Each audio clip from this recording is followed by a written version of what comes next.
A number of people have asked me to do a podcast on Tommy Robinson, the case of Tommy Robinson.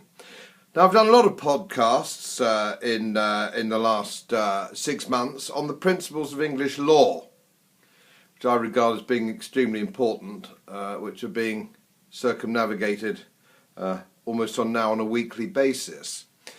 Now, most of the principles of English law are governed by statute, but there are a couple which are governed by tradition. One is the great comment that was made in the 1930s that law should be that which is deemed to be fair by the man on the Clapham omnibus. Deemed to be fair, natural justice, if you will. And of course, the other one is not only must justice be done, justice must be seen to be done. Now, the thing that makes me worried about this Tommy Robinson business, and I've never met the fellow, and I don't know anything about the case, but that's the point. It appears he's been sent to prison for 13 months, and I don't know anything about the case. I don't know what the legal implications are. I don't know what the offence was. I don't know anything about it at all. All I know is what I've seen on social media. And it didn't look to me like he'd done anything wrong. But I don't know. I don't know. And neither do you.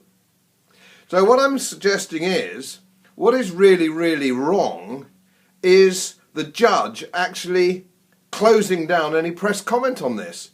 So the country doesn't know whether Tommy Robinson deserves to go to prison or not. We don't know.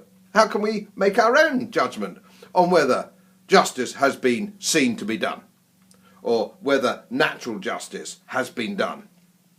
And moreover, there is a caveat, is there not, that we have had one man sent to prison for putting a piece of bacon outside a mosque. He was given a year's sentence. It was only about 3 weeks before he was murdered. And another one came a little bit after that, and it was only about a week before he was attacked.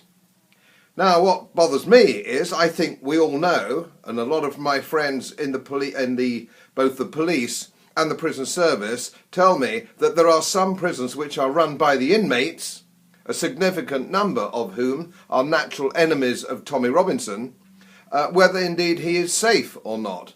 And I suspect that he isn't. All these things we don't know, all these things as citizens in a free society, we should be able to make our own judgments on. But we can't, because they've closed down any press freedom on this. I'm 68 years old, you know. I'm just wondering where this country's going. I'm honestly wondering where this country's going. Because it seems to me we're going back to sort of the East Germany of the Soviet Union.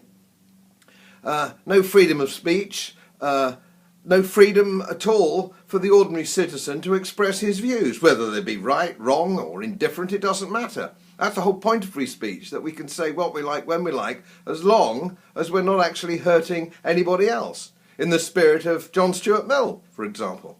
So this Tommy Robinson thing makes me deeply uneasy, and I think it makes us all deeply uneasy. And I think when we start losing faith in the judicial system, it's the thin end of the wedge. And it's the end of a civilised society as we know it. I hope I don't go to prison for actually making this observation. Maybe I will. Who knows?